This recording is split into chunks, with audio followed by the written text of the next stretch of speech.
This episode of Watch Out for Fireballs is brought to you by our patrons at patreon.com/Duckfeed.tv. Join them.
My name is Gary Butterfield. My name is Cole Ross.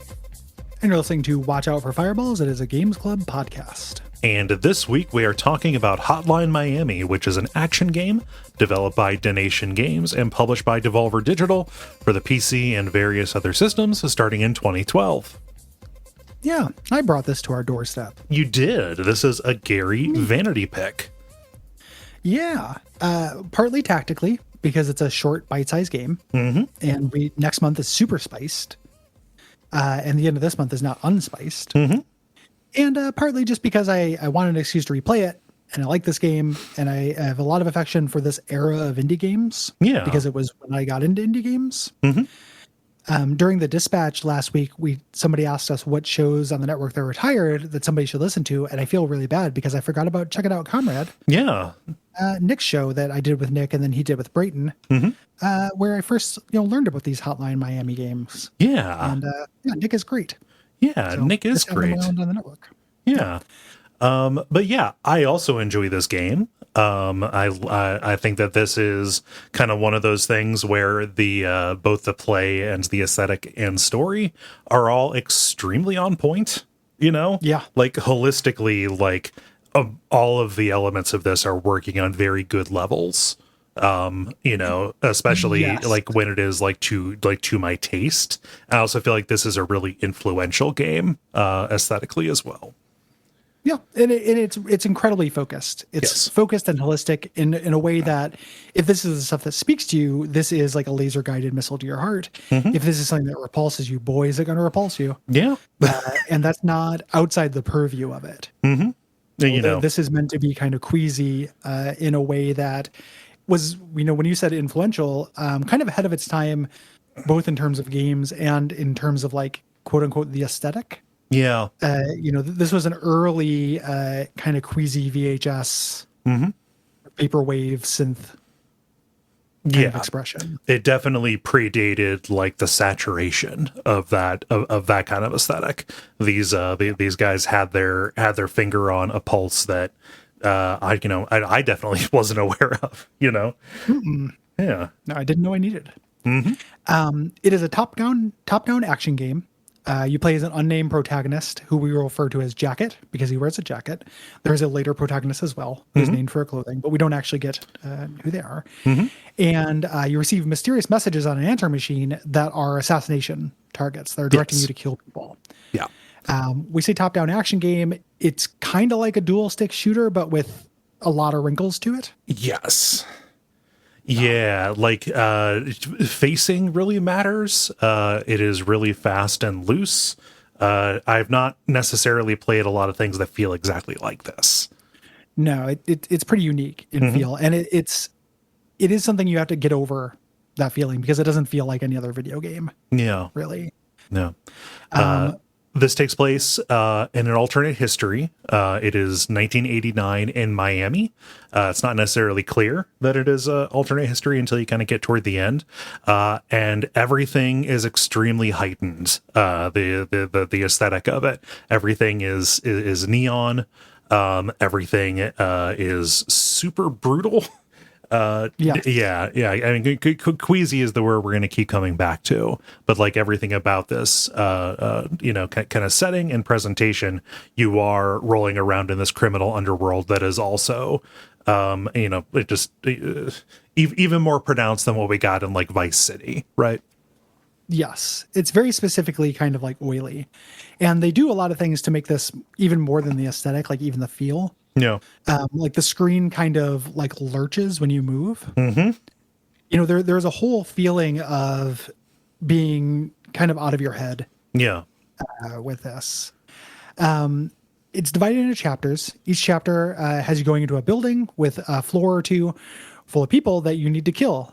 There are some people you can spare, from time to time, who are innocent, but generally it's clean sweeps Yes. is what you're looking for. Yeah, you're going through and you are turning each house into a slaughterhouse. You are initially unarmed. You can attack with your bare hands. You can also pick up melee weapons to either swing or throw. And you can attack with firearms, which you can also throw as well. Yeah. And melee weapons are actually more different than initially seems. There's no stamina or anything, but there's a cooldown between swings depending on the size of your weapon. Yeah, there's also range. Yep. So when you're using these, there is a timing element to it, which we'll get into when we start talking. We'll talk a little bit later about how this holistically kind of coheres into a rhythm kind of experience. Yeah. If you throw a blunt item at an enemy, they'll only get knocked down. So you have to move in and do an execution, which takes some time, and you are vulnerable while you do this. Yes. So you are going to want to, kill if you can. The same goes if you open a door and slam it onto a guard that's passing. Yeah. They'll be knocked down but not killed. And this is no big deal if they're by themselves, and a pretty big deal if they're not. Yeah. It ends up, being, we'll talk about your approaches later on. That ends up being kind of your opening gambit, or at least it was for me, is leading, figuring out who I should take out with a door slam and, what I could do with a period of time when they were immediately down and maybe the other people aren't or aware of me, or hopefully won't be aware of me. Fast-paced triage is kind of the core loop of this. Yeah. You swing your facing around and your aim by either moving the mouse with its kind of crosshair or your right analog stick around, kind of depending on the system that you're playing it on. This does take getting used to both do this, to both attack people with precision and also attack them quickly. It'll be good to figure this out though, because at least I found the I found the lock-on mechanic to be really spotty. I played this on the Switch. I really wanted to play this on the PC because when I initially played this, it was with a mouse and it worked for me. Not the case this time. I couldn't get any version of Hotline Miami to run on my PC. So Switch for me, and I had a real hard time getting over the difficulty curve of learning to play this with the analog stick. Yeah, I ended up playing it on Switch as well, and got used to it and ended up being fine. Even on the PC, I found lock-on to be a little bit of a trap when I first played it. Yeah. You need to be adjusting targets quicker than that. This is a Twitch action game. Yeah. More than anything. Enemies, kind of to help us out, enemies behave pretty predictably. Some will just stand still. Some will patrol the perimeters of the room. Some act kind of like Roombas, trying to cover the room. There is a die-based chance whether they hear gunshots. It's not, there's no listening range or anything. This game isn't trying to model any kind of behavior. No. Which is something that, you have to get over. If you're expecting this to be like a stealth game or a thing where you are, you can sometimes attract an enemy by firing a gun. Sometimes they just won't hear it because they're video game obstacles. They're like the ghost in Pac-Man. Yeah. They're not really, and that plays into the kind of theming and aesthetic of this. They're not supposed to act like people. Yeah. They don't react to corpses, right? There's no hitman consideration for the stealth on this. There is stealth, but it doesn't operate on that level. So, I just would just put on the mask that let me kill with doors and then just lure people over and kill them with the door. And nobody thought it was strange at Stay all away that from there the was. door, man. Yeah, there, nobody thought it was strange at all. There was just a pile of bodies right in front of the door. There's something wrong with the bathroom. Yeah. Door. Yeah. The Yeah. So a big important part of this is that enemies will die in a single hit if you hit them with a weapon or a gun. Same thing happens for you. You die in a single attack. for the most part, there's a mask that will always give you a guaranteed bullet to soak, and there's a chance when a bullet hits you that you won't die. Gotcha. That you can soak a bullet. Again, it's a die roll though, so it's not something you're meant to rely on, and it's not something that is deterministic. Like you can't plan around this at all. It's just a little grace note to kind of support the kind of action this game wants to endeavor. Yeah. Having just one hit point would be a huge bummer, if not for like the core thing that makes this mechanically work, which is the extremely rapid iteration loop. This pulls kind of a page from the Super Meat Boy kind of school. That's a game that I could think of before this that did something really similar, which is immediately when you die, the level just resets and it puts you back at the beginning of the floor you're on, so you can make another approach. There is no waiting in between attempts, Which would have killed the game. Yes. Even a couple seconds, a tooltip would have killed the game. Here, it needs to be really, really quick because you are basically like thinking out scenarios almost and testing and doing rapid iteration on these scenarios that are like a weird, when we covered Max Payne. Yeah. I was like, oh, with quick save, that's what Max Payne plays like. This time I played it, I was like, oh, this has a lot in common with Super Hot. Yeah. As well. It's just happening faster. Like you are trying to execute this order of operations in a room, and you're not scored on deaths in this. Like we'll talk about the scoring system in a little bit, but deaths don't factor in. You can die. It's okay. Yeah. You were meant to. You have to die over and over and over until you just pull off this like effortless, really, really cool, really, really fast-paced action scene.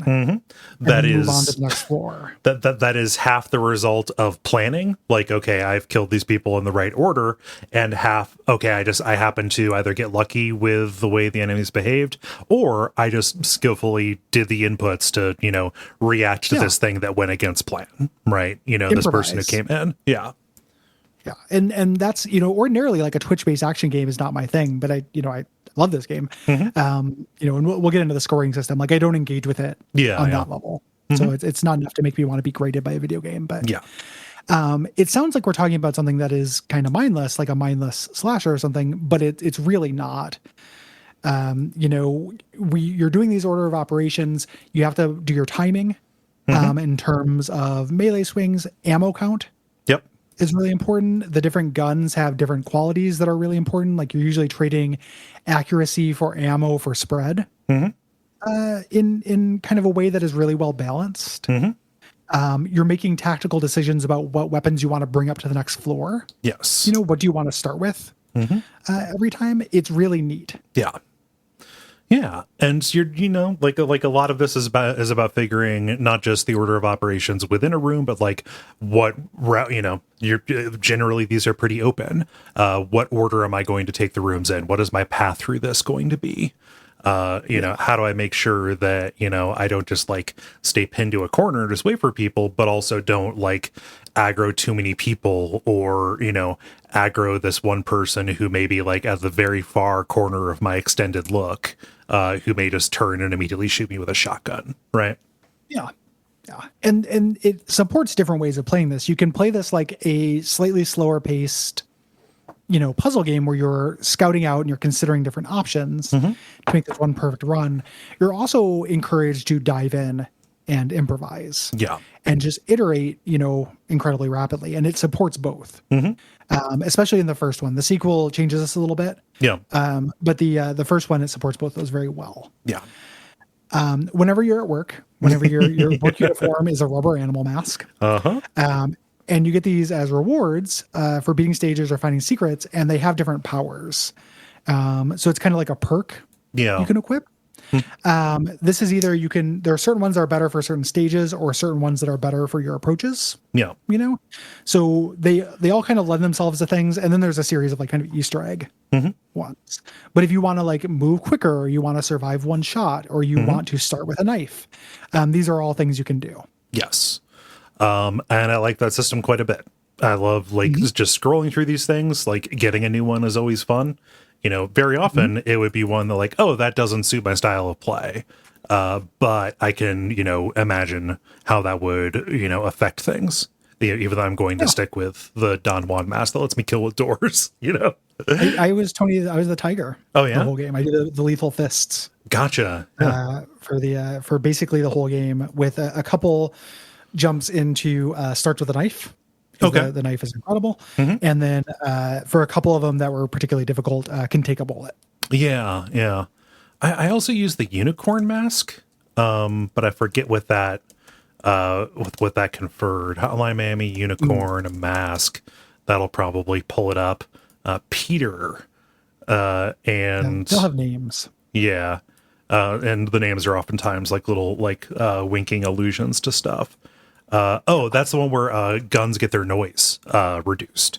So that would be useful. Yeah, so it's like getting a silencer for your guns. Doesn't like entirely silence it, but that cuts both ways too, because oftentimes, you will want to force people to charge and to disinvent. Yeah, yeah. So, some of them end up being trade-offs as well.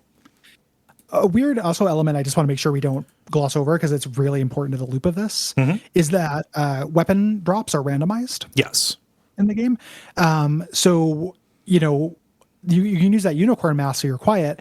There are silenced pistols you can get from time to time, and sometimes those aren't randomized. Like the first level where they introduce them, it's locked in.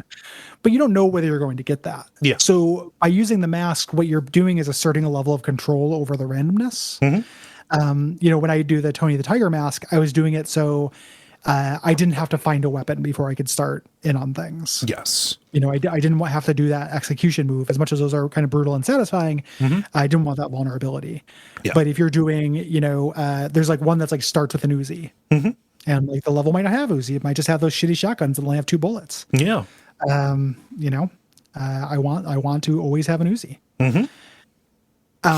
There is a grading system, as we mentioned, and you're graded on multiple different vectors. So you can play this for score if you want. I am a pretty consistent C+. Yep. Miami player. C gets a degree, baby. Yep, I can C's get degrees with Hotline Miami. Yeah. I've never played this for score. I definitely played to try to do cool things, but the scoring system in this is esoteric. At best, charitably esoteric. We don't have to go through all of these, but there are lots of different axes on this, and it is really looking at you with a pretty with a pretty high level of granularity, and it is encouraging not just highly difficult behaviors, but like a variety of behaviors. It's almost scored a little bit like Tony Hawk, actually. Yeah. By just repeating the same thing over and over, you are not doing your score a favor. Yeah. Because you're doing the same kind of kill. You're not getting very much kind of flexibility. You're probably not getting a lot of combos because you're waiting. You're not getting a lot of boldness. And it probably takes a while to do that. That's fine. That's super valid to me. That's how I played all of Hotline Miami 2. I treat them all as slow-paced puzzles to try to figure out how to get through it. But it's something the game wants to discourage. It wants to encourage you just to dive in. Yeah. But, we here at Duckfeed are fine with the intrinsic rewards of taking something slow. I'm happy to play Rock Band songs to get through them rather than for score. Yeah. Yeah. Of the criteria, boldness is the most interesting one to me, which is points for doing dangerous things, specifically kills while you're exposed. So you get more points the more people that can see you when you perform certain actions. Which is neat. Which means that times when enemies are rushing at you and attacking you, that's when the getting's good. Yeah. Well, it's also really interesting looking at these scoring metrics, because this positions this game. We talked about how there are stealth elements. This is almost like an anti-stealth game. Yeah. If you took the reverse of all these things, that's what you would get good boy points for in a stealth game. Yeah. non-lethal, not being seen, things like that. And Yeah. it's really signaling to you the opposite Yeah. through this. Mm-hmm. There is relating to the narrative, there is a kind of a game spanning puzzle where you collect these little tiny purple letters, these little dots throughout the stage. Yeah. Yeah. And you get them and you can unscramble this password to get the true ending, which is not more satisfying than the fake ending. No. It ties into the lore and stuff. And I think I subscribe to the Aaron Signal thing that this is kind of a trick or a trap. This is, hey, you did all this stuff and you're just getting this meaningless story, that is not why you're playing this game. Yeah, it feels more like a sequel hook than anything.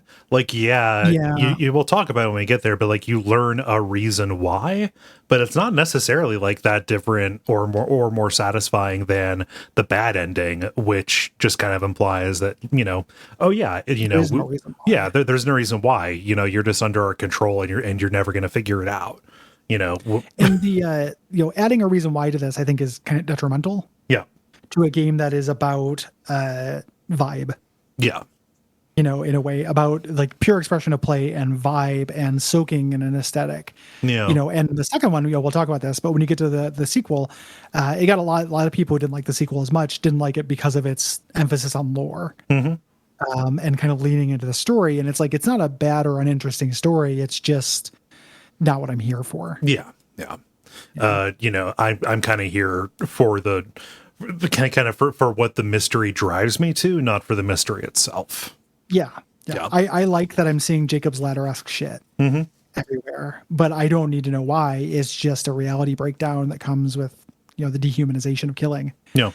And them tying that into the war and everything in the sequel is good. I think, like preying on people who killed for a purpose as it being allowing them to be utilized as weapons easier.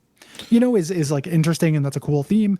But it's I prefer it when it's left more as a suggestion. Yes. Yeah. So we talk about the aesthetic. This is also, like we said, it's not just retro. It's queasy. The retro part of this is that the graphics are kind of retro style pixel art. And it is not static. We already alluded to this, but the entire playfield, especially as you go on, this is something that I noticed, but like early on, it's relatively stable, but as you proceed as Jacket, the sway starts getting more pronounced, which is good. Additionally, there are like these really sickly lighting effects that are applied as well, kind of giving everything this kind of transient wash to it. Yeah. It's in a screenshot. It does not look appealing, but it looks unique. Yeah. It is, nothing else looks like this. Yeah. Really. Also, like from the top down perspective, it's really difficult to read the things that you're killing as people until they are dead and they are laying flat on the floor as little like people shaped things. Yeah. The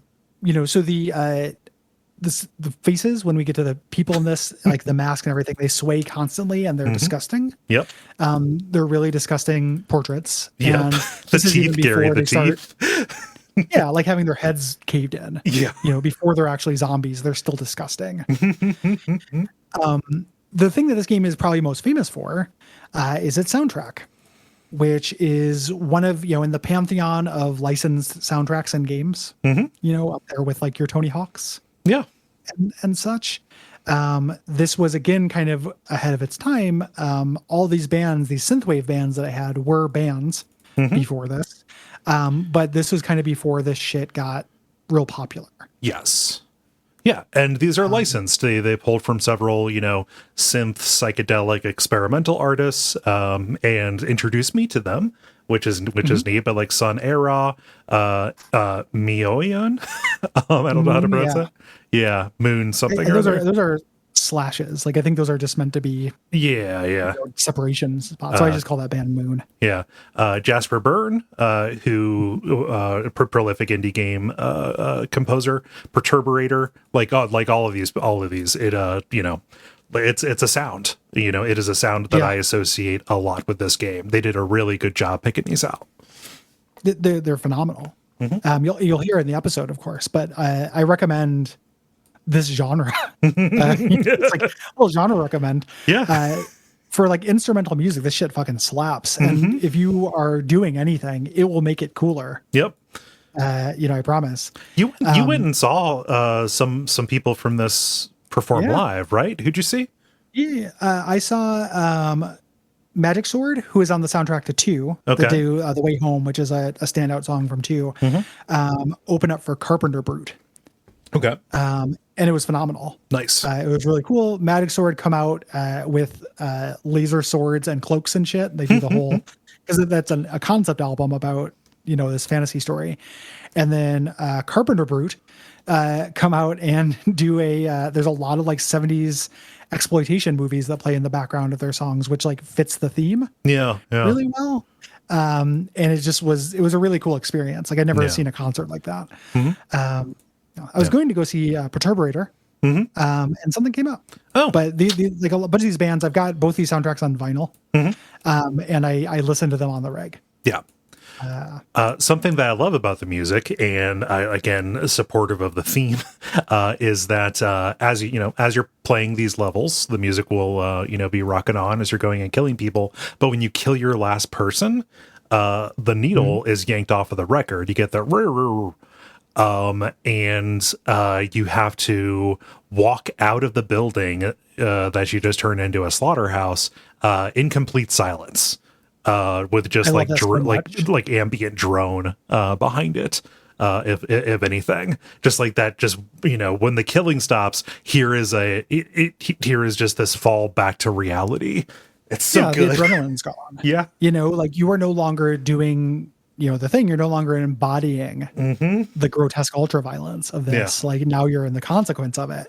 It's a really smart move to have. Like I talked about a little bit earlier, the rhythm elements, there's a rhythm to the combat. If you are just kind of racking up a combo and improvising, that can feel very rhythmic. There is a grander rhythm of intro, and they make you do it every time. You go get your message, you go down to your car every single time. And there's storytelling in there, but really it's just to give you a moment. You pick your mask, you do this incredibly high intensity ultra violence thing.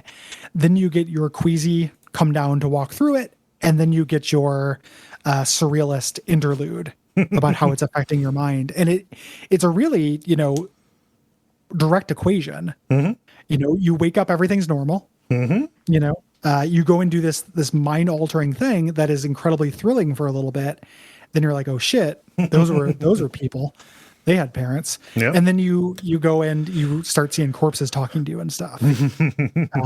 It's really, the rhythm of it is really, really satisfying. It's got for me, this has a real, like, just one more feeling to it. Like I got to see what the next little hit is of this incredibly fun, violent, fast play. Yeah. See what's going to be different in every one of these little components of the loop. Yeah. The story, we've kind of alluded to this, and kind of the strength of it being dreamlike and indirect. It's best when everything is hallucinatory and you don't know exactly what's happening with your unreliable narrator. It is worse when it gets more story. Yeah. I mean, the last act of this is not necessarily great shakes outside of the play, Yeah, it plays great, but in terms of what's happening there, it feels, I don't know. Like we'll talk about it. Yeah, it feels compromised. Yeah. But yeah, everything is suffused with menace. The dialogue is, appropriately coarse.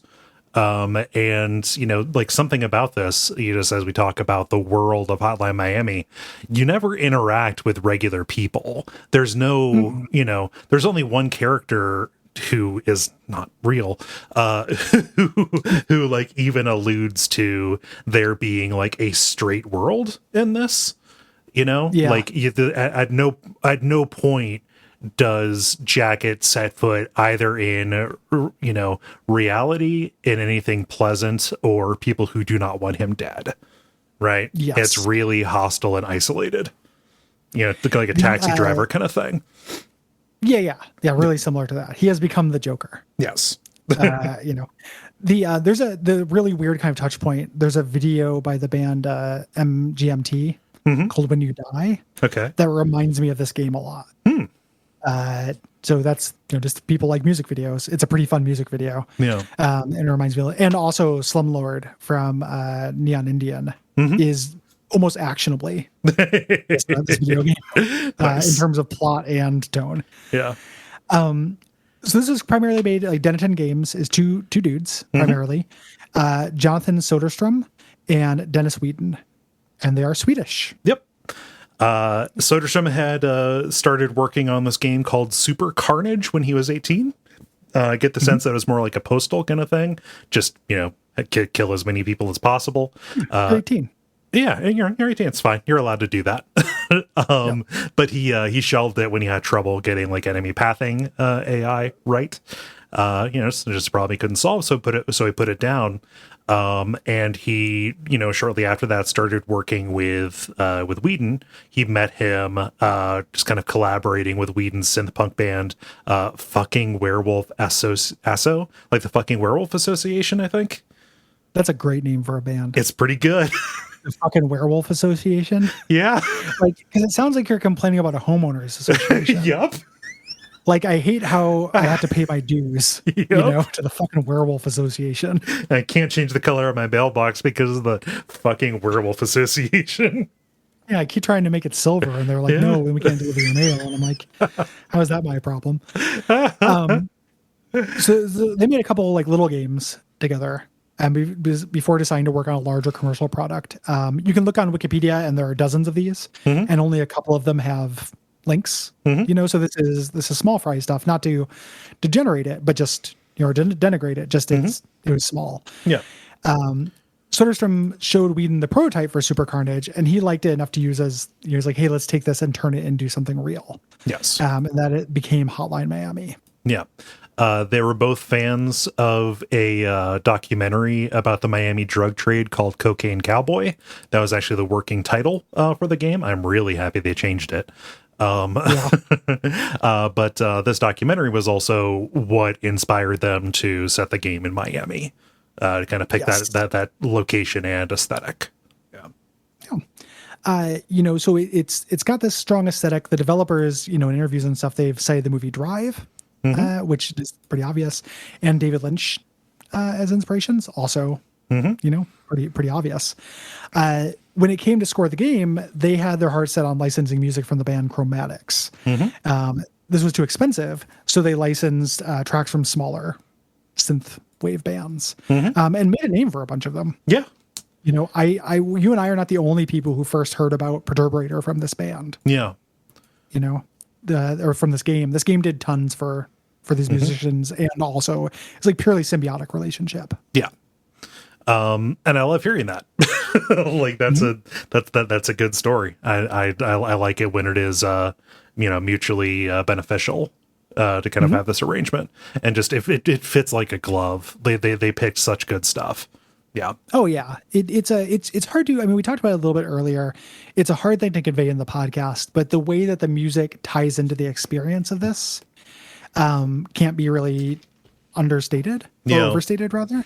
Like it is, you are feeling it. Yeah. Like this pulse pounding music you are feeling while you're doing actions that fit it perfectly. This makes a kind of weird pairing with The Witness, because both of them lean really hard on kind of the main appeal being something that is not conveyed in words. And so it's hard to translate that back to words. With this, it's kind of the music and the feel and the vibe.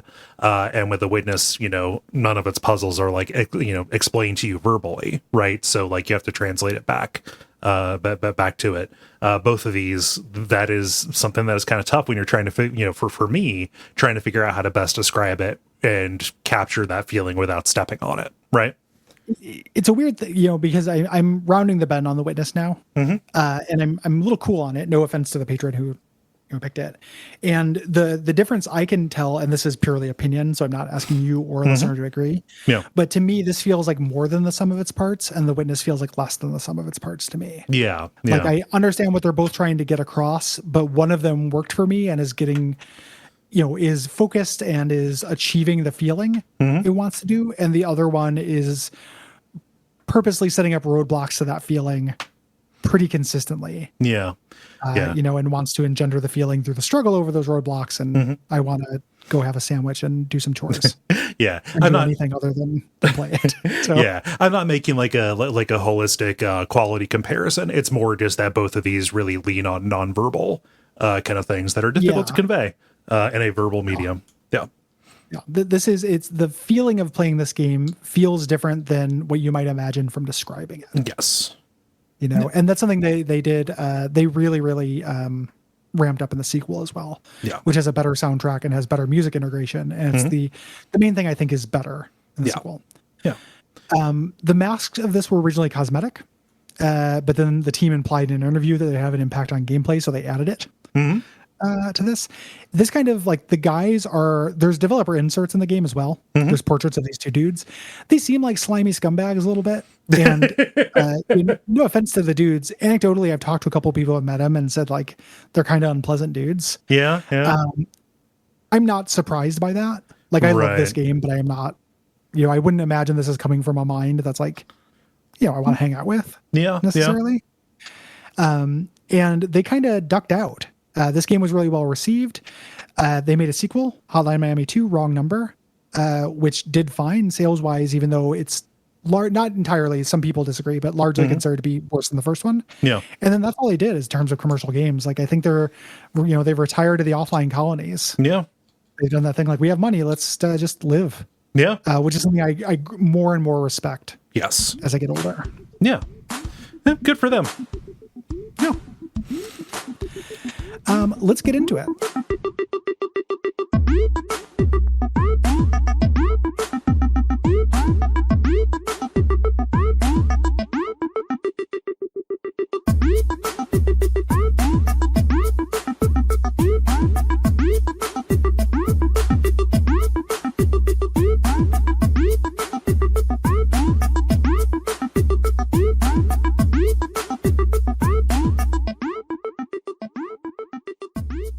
Yeah, so let's get started. Yeah. We start off with part 1. There are parts and chapters in this, which is always confusing to me. Part 1 is called Phone Calls. Right. And our character, Jacket, is walking into this apartment that is full of buzzing flies. It's full of buzzing flies because there are corpses and animal masks kind of arranged in a court in front of you. There are 3 of them. A horse who is kind to you, an owl who is very belligerent, and a rooster who is kind of like up the road but speaks entirely in riddles. Yes. And this is going to be our surrealist kind of, I don't know, like instigating incident. Yes.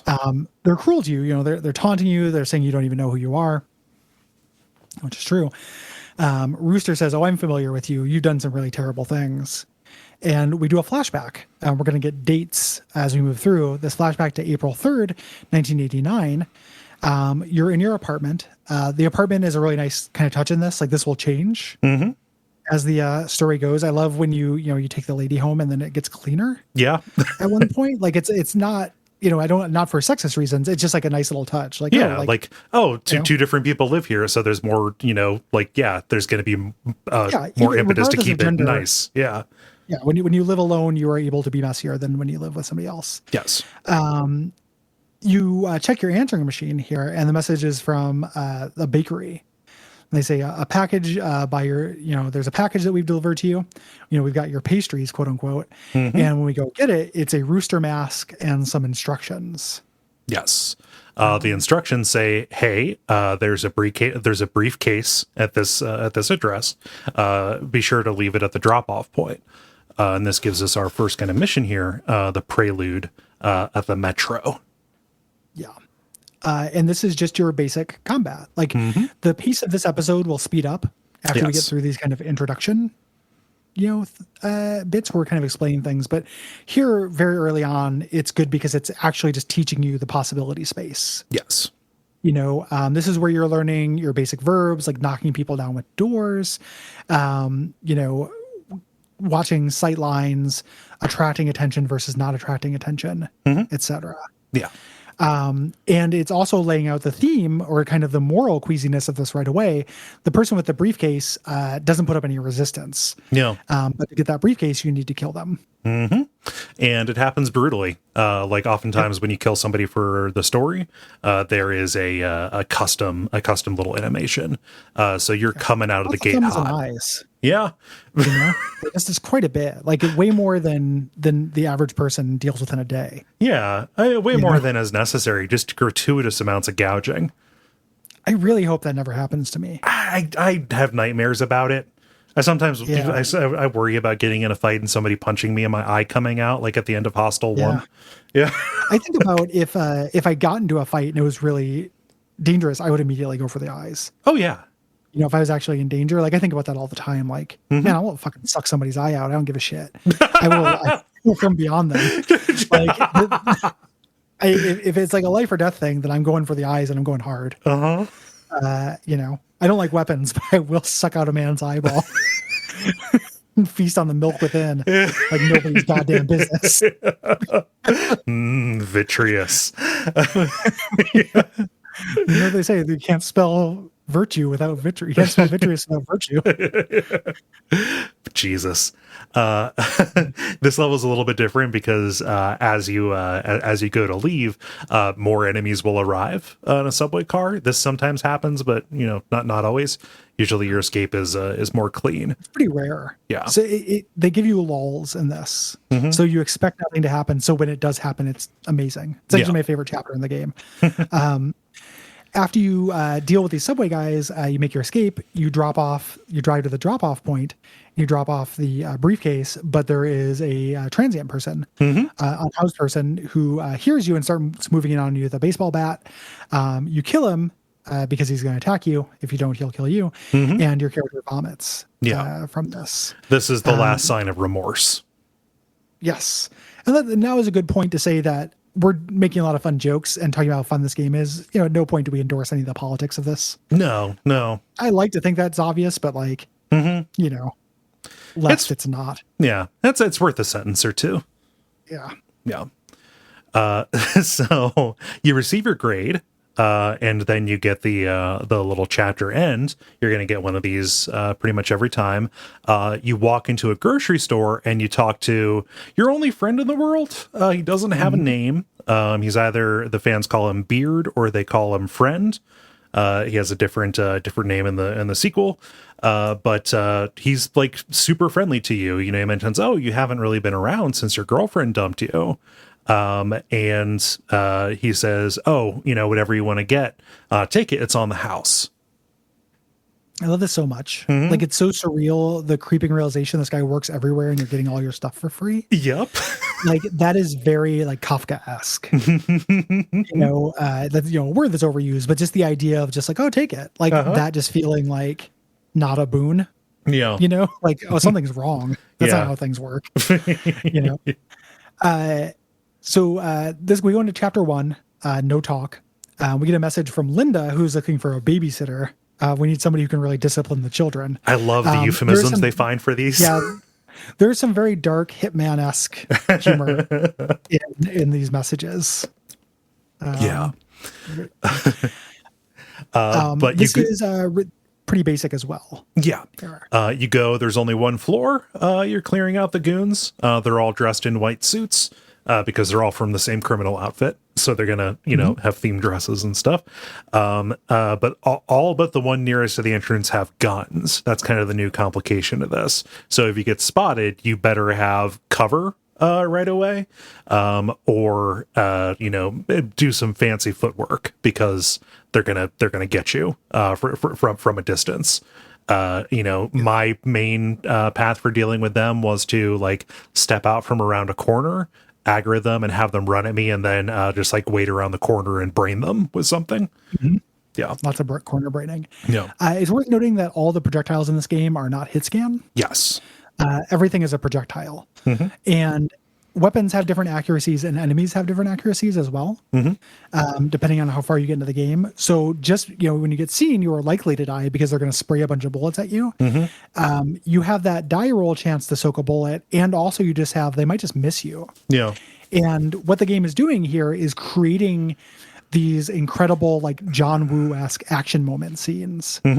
Like the time you get spotted, the gangster raises an Uzi, sprays at you, and every bullet miraculously misses you, allowing you to dive behind the corner and desperately scrounge around for a bat to brain him before he goes around the corner.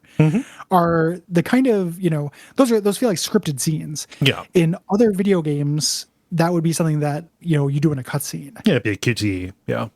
QTE, yeah, it'd be like a QTE. And what Hotline Miami's like underscore trick is generating those procedurally, those moments. And it's if it works for you, I know this is kind of generalities talk, but this is one of the first situations, like once guns are introduced, this is when it starts happening. Yeah.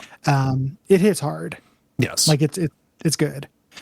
After you take everybody out, you go to a pizza parlor, and Beard is working there as well. And surreally, he's already made your pizza without you even having to order and gives it to you for free. Yeah. Solid bro. Solid imaginary bro. He's a veteran. Like this guy is in the second one. Yeah. You spend a lot of time with this guy. Who knows whether he exists now though, because I have no idea how much of two they had planned. Yeah. At this point. I suppose, but like canonically, he's very much dead by this point. That may have been retconned into, but yeah. So, chapter 2, overdose. Thomas calls from the methadone clinic. He says, "Hey, I've got a short meeting scheduled." So you go to the address that he gives us. It's an apartment building. And we get one of our first little, one of our first guardrails taken away. The first floor of this is mostly open. Lots of open sight lines. Like that is a way that the game will complicate and make a level more difficult. Yes. And you have, we mentioned this really briefly in the generalities, you have kind of an extended look. You can, see the screen, but you can also pull the camera off the screen to see a little bit further. What's cool is it's difficult to do this while engaging in the combat or shooting. Yeah. But possible. So there were definitely times where I had to do that, and it had that kind of like patting your head, rubbing your belly. Yeah. At the same time kind of feeling, where my character is doing something kind of tricky and I'm doing something kind of tricky at the same time. Once you get up to the second floor of here, there are lots of shotgun people. The trade-off with this with shotguns is less ammo, but widespread is actually a big advantage. Yeah. In this game, because you don't have to aim as precisely, and one pellet will drop a guy. Yes. It's a lot of my combos were the result of lining up a shot with a shotgun, so that I could get a couple of people in the spray. Yeah, doing that or waiting for a whole crew to round a corner and just emptying an Uzi. Yeah, into them. This is also where they introduce freestanding torsos. Yep. We just recorded an episode of Abject Suffering when Gary talked about the torso killer. I think that this is the first instance of another message recipient showing up in a level. Like this is somebody that the callers sent who failed at their job ahead of time. Yeah. Yeah. Yep. And after you take out these guys, we stop by the video rental store. And Beard is talking about the massacre that happened. Like, oh man, like a bunch of Russians were killed by a guy in a rubber mask. Did you hear anything about that? Anyway, I think this is the video you'd like. Yeah. Take it. It's on the house. It's on the house. Your brain is unraveling even this early. Yes. Yeah. But also, I mean, whole houses are being cleared of people. Like this is mass murder. 30 people are dead. This is newsworthy. So, it eventually becomes just something that it's a fear that grips the city is the sense that you get that this is happening. Chapter 3 Decadence has you getting a call from a dating service saying, "Oh, we found you a match." And it's very funny. Yeah. It's also funny given how this chapter ends. You're at this mansion. It's a mansion that a film producer owns. And this kind of introduces guards who are on patrols. So you get the perimeter walkers thrown in here, and also the Roombas who kind of walk diagonally and change direction when they hit something. Yeah. When you get to the back room of this, there's a woman in a bikini sleeping on a bed with a syringe. Like, there's very low fidelity to this, but they do tell little stories of these things. And there's a guy eating in a chair nearby watching TVs. When you clear the second floor and head back downstairs, that guy will get up, and he's kind of your first mini boss. Yeah. It's introducing an enemy type. Like, there's not a wide enemy variety in this, but there are 2 types of enemies by and large. Yep. And this is like the bigger dude. Yeah. He's got body armor. He's heftier, so you have to shoot him a couple of times, or you can shoot him once and he will bleed out eventually. Yes. So if you can, these guys never have guns. They always just crush your skull like fucking Rygar. Or like, they're just gonna Karnov you. Yep. So if you can shoot them and then lead them on a long enough trail, they'll die. Yes. As well. Yeah. But this will lead to situations, if you don't get a shot off until they're really close to you, they will kill you and then die themselves. So you need to make sure, like shotguns end up being the key for these things, for these guys, because that'll put them down, at a distance and quickly. Melee weapons are no good. good. You shoot them enough times, yeah, they'll die. Yeah, you can't melee them as far as I know. You might be able to like get a stick and move. Maybe. Yeah, I never had success at that. These guys were emergencies. Surprisingly fast. Yeah, but this guy begs for his life, and just you get a real graphic eye gouging as he goes down. Then you go to the security room and pick up the woman who is sobbing and basically saying, "Oh, I know what you did to everybody else. Just get it over with." And instead of killing her, you pick her up and take her out to the car. Yeah, which is dark. And again, we don't endorse the way that this relationship develops. At a certain point, she comes and goes. Yeah, so it is not as gruesome as it seems. Yes, this is him showing a little bit of humanity, even in a pretty fucked up way. Yeah. At the end of this, you go to a bar. Beard is here, but he doesn't really recognize you. Yeah, and he makes you a drink. My thinking of the reason why he doesn't recognize you in your mind is that now the woman is about, who is reality. Yeah. Kind of encroaching. Yeah. So whatever the bartender is actually saying when you come here is kind of what you are perceiving in this section. Yeah.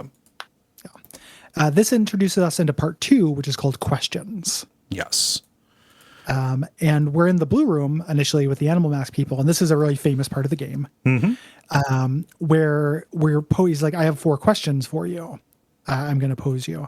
And these questions are kind of famous with this. The big one that always shows up when people talk about this game is, do you like hurting other people? What does it say about you that you are having a lot of fun with this game? We know our game is fun. And it is violent and disgusting. Yes. I don't think this game is doing the Spec Ops thing of tisking you when you are being violent. I know a lot of people who are really annoyed by that. I don't feel like this game is doing that. No. Because, in part because this is a series of questions that are more about contextualizing your actions in general than they are about specifically like sadism. Yeah. This is along with, these other questions. Who's leaving messages on your answering machine? Where are you right now? And why are we having this conversation? By grouping those together, the answer to the first question is kind of, to me, necessarily being cast as also unanswered at this point, and complicated, because we don't have the, any definite answers for what's going on with the other ones, Yeah. And all of those are questions that would be things that would contextualize your actions in a different kind of video game. Yes. Like you would have a mission like, oh, I'm an ex-Navy SEAL and I get messages from the ICS and they're the ones who send me to go do this stuff. Yeah. Not the case here. Nope. Where am I right now? Why are we having this conversation? Like, oh, I'm crazy. Or I'm having a dream, or, like all of this is kind of tied into each other, right? Yeah. A mentally unstable veteran who's being manipulated by a couple of janitors. Yeah. And then we move into chapter 4, tension. Yeah. We get a date at the beginning of all of these. I make a note sometimes, but like some time has passed. This is May 5th. So it's about a week. a newspaper on your coffee table. There are some, sometimes things that you can interact with before you leave. But the newspaper says, oh, this movie producer was murdered and a woman was abducted, and the woman is on your couch. There's really like no flattering name for her. Like everybody else, she is unnamed. She generally goes by the hooker, by the girlfriend, etc. We'll probably just call her the woman. Yeah. Which, no disrespect intended on our part. It's just, this isn't a game where people get names. Yeah. Other than quote unquote Blake calling, it says there's a power outage you need to address. And this being part 2, we've ramped up the difficulty. There are a few new elements introduced here. Yes. Bad dogs. These dogs are big jerks. They behave differently than other enemies. They only do melee, but they beeline towards you much quicker. And they can also smell you. This is a die roll related thing, but they can become aware of you without you making a sound. And just come at you. Yeah. Since I played as Tony the Tiger all the time, I had the very funny experience of just like dogs running at me and then just punching them. I was wondering if that would work because like your regular punches, your hits don't do anything to them. Yeah, you can Tony the Tiger the dogs. Nice. That's great. And just, and then way more of a big deal are windows.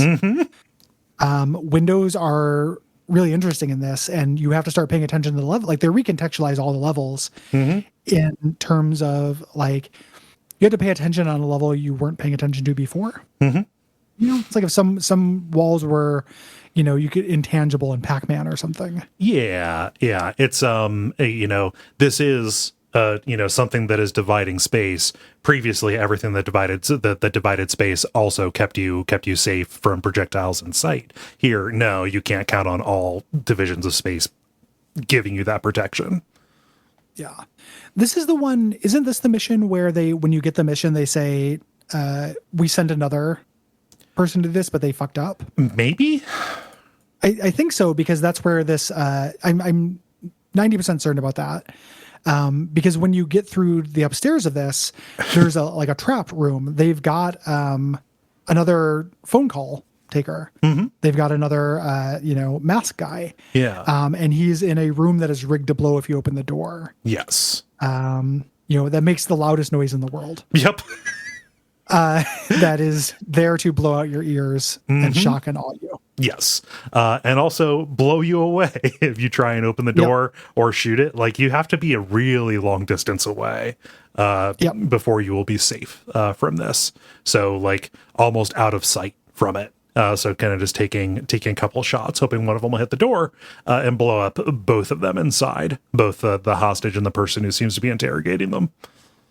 There's no way to save the hostage. No. Yeah. And you have to go through it in order to get the last guys who are in this room posted up behind some flipped tables. Yep. Which is tricky.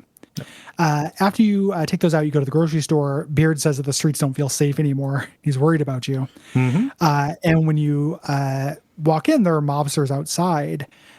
When you walk out, the person they were surrounding, like they were kind of menacing, is a bloody mess. Yeah. Nothing is reliable in this, but if it was, the implication is that they're like interrogating people looking for you and you're like right there. Yeah. And, of course they wouldn't recognize you because you're always walking around with a mask on, right? Yeah. Yeah. And, other people would be wearing that Letterman's jacket, possibly. Yeah, it's very popular in 1989 in Miami to be the varsity all-star. BMOCs left and right. Oh, chapter 5, Full House. Dave calls you from Southeast Vermin Control. Says, "Hey, there's I'm Jackalope." What? Dave from Full House. Oh, yeah. The jackalope. Okay, which is a vermin. That was a well-constructed joke. Okay. Yeah. All right. Okay. So I got confused. Yeah. Okay. There we go. Yeah. Yeah, sorry, continue. I just saw Dave in Full House and just like, it was either going to go with that or Alanis Morissette sucking him off in a theater. And I didn't want to invoke that dread image. Yeah. Oh, Dave, just like a chubby blowjob, like while going and seeing, Mighty Ducks 2 or whatever. Yeah, the Canadian theater. Yeah. Oh, they say, oh, there's. It's the wrong guy. See, I think I was distracted. distracted. I think I was distracted because I was trying to think of like do something with Pesterminator, the Western Exterminator, because of Southeast Oh, Vermin sure. Control. Yeah, but then you hit me with a Dave Coulier joke. Um, but Full yeah, House. there's Oh, a I noticed that. yeah, there's a rodent problem that you need to address. I didn't notice anything terribly special about this one. Like this adds mobsters who are on break. There's kind of either sitting down or standing still and smoking. They don't immediately aggro you because they're not moving. They ended up catching me by surprise. Like I would go after somebody who was more obvious, and then they would make a beeline with their golf clubs. A lot of people just standing around with golf clubs. Yeah, this is working on their putting game. Yeah. There are many levels in this that don't have a unique selling point. Right. You know, they have minor variations. And that's also a thing this has in common with The Witness, right? Like they introduce a new level and then they'll just iterate on it by making it a little bit more complicated. And this is one of those. Yeah. It's there for more arcade play, but the same way that like, you know, every level in Pac-Man doesn't introduce tons of new wrinkles to the maze. They just give you a different maze. I don't know why I'm making a lot of comparisons to Pac-Man, but It's an a arcade top-down game. This is kind of mazy. Yeah. At the end, you go and get pizza. Beard tells you there aren't a lot of people eating pizza anymore, which is your first clue. This is unreality. And then it's just like, you know, pizza's great. Yeah. This moves us into chapter 6, clean hit. Right. Yeah. We open. The woman is taking a bath. And the apartment's getting cleaner. You know, fewer piles of garbage bags. The kitchen's, you know, in a better condition, etc. Dawn from Hotel Blue calls saying like, "Hey, we have some VIPs. We need to make sure that you need to make sure they have a great stay. You know, come and give them the full concierge service." And on your way downstairs in your apartment, there is a shifty-looking janitor. He doesn't say anything, but this guy is one of the devs. Yes. Model on one of the devs and is also important to the plot. Yeah. And boy, the shit-eating grin. Both these guys look like the one dummy who's really mean to Pee-wee. A little bit in their like facial expression. Remember like dummy. Billy or whatever? Pee-wee's Playhouse. Yeah. You know, I was thinking of Pee-wee's Big Adventure. With half of his horrible Muppets. Yeah. But like there's that boy that just comes down and like yells at him and says he has a small dick and then flies back up into the ceiling or whatever. Yeah, definitely Big Billy energy here. I was thinking of Pee-wee's Big Adventure. Like, I was like, Francis? He looks nothing like Francis, dude. No Francis energy to this. Surprisingly few Francises. Yeah. I mean, I'm sure you kill some of them. Yeah, maybe. Yeah. Like some of these guys. But. Yeah, but just real scraggly looking kind of guy, you know, and, you know, rendered in the style of these faces, which are already grotesqueries. Yeah. Yeah. The ground floor of the hotel has this dining room that is full of enemies. Some of them are carrying submachine guns. That introduces here just faster sprays of ammunition than the rifles that you had seen before. And this is where they properly add the bulletproof vest heavy guys into the mix. Yeah. Which again is an emergency. You have to plan around these guys. When you get upstairs, you have to get to the enemies and you actually have to climb out onto a window and shimmy. Out of their balcony. You pass by another janitor, the other game dev guy here, to take out the enemies there. I kind of wish that the iteration point started once you shimmied past the janitor. Yeah. Because this is kind of a tough section. And I was really frustrated at, you know, just like, okay, I've got to shimmy past the janitor this time, you know, adding 20 or 30 seconds to the beginning of a run. It's very unusual for this game. Yeah. To do that kind of thing. Yeah. I agree. I think that would have been better. And the way you would have done that, you know, and not break the oncology of the game. Oncology isn't the right word? Ontology? Ontology, of the game is make there be nothing on that floor and you go up to the third floor. Yeah. Like the second floor is just being cleaned. Yeah. Because it's always stairs that count as the checkpoints. Yeah. This. Yeah. But the apartment at the far end is just full of more oozy guys. It's hard to tell. I like most of the things that ended up killing me were shotguns, just because it felt like they were the most quick on the draw with those. But Uzis end up being really problematic as well, just because they get these wider arcs than the rapid fire rifles that you find earlier. The AKs. Yeah, the assault rifle 15s. After you finish this, you go back to the video store. Beard is there. He says he has a friend in the police department. He says the killing might be the work of people wearing rubber masks who are targeting Russian mobsters. Again, giving you this teasing of the context of like what you're doing. Yeah.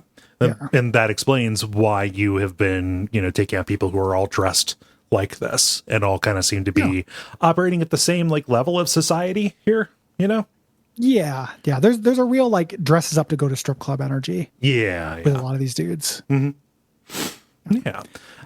This brings us into chapter 7. Yes, Neighbors, where Harry from a property management company calls saying that some pipes have burst in a condo building downtown, and you need to go clean it up.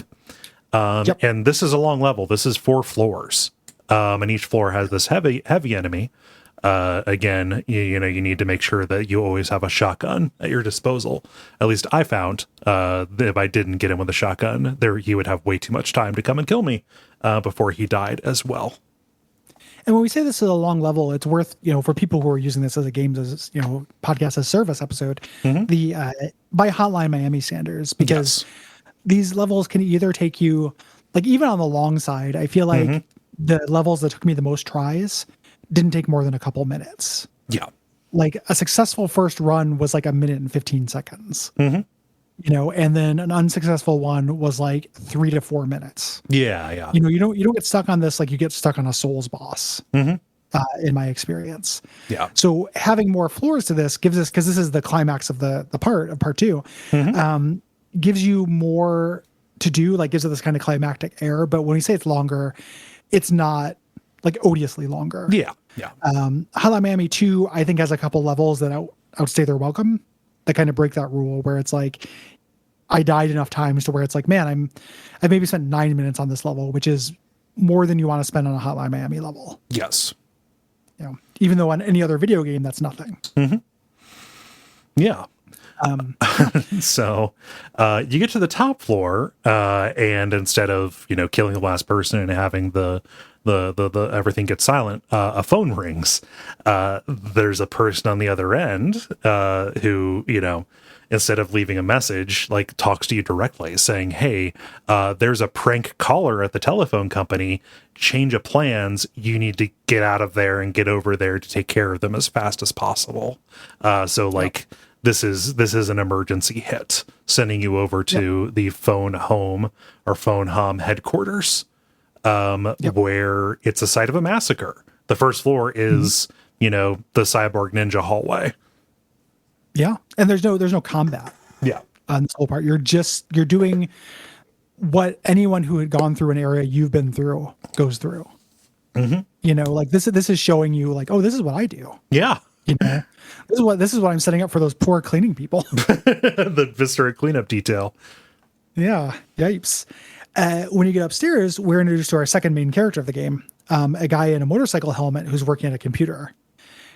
He tells you that you're dead meat and tries to attack you. He only has knife swipes, and you have to run and grab a golf club to have a weapon. His AI is very different than every other character. He kind of like stays a certain distance from you. You cannot close the distance on him. Yeah. It's like a similarly charged magnet. You have to dodge his swipes and wait for him to throw the knife and then wait for it to get stuck on a wall. Yes. When he goes and retrieves it, you can brain him. Yeah. When you get a few hits on him, he falls over and his helmet comes off and you can see him. And he says, "It can't end not like this. I'm so close." But then, finish him off by crushing his head to jelly. This doesn't actually happen. You're going to get the other side of this later on, and they are mutually exclusive. Yes, we are dealing with some hallucinations. We go to the bar. Beard says he feels like something terrible is going to happen. He hasn't had this feeling since San Francisco. That gets elaborated on in Hotline Miami 2. Yes, it's not good. Yeah. Yep. So this enters us into part 3, visitations. Right. The dream apartment where the 3 corpses with the masks on, it's all even messier. The horse expresses concern saying, "Hey, you don't look good. You really should see a doctor." The owl says, "What the fuck are you doing here? I'm going to have to leave if you keep coming back."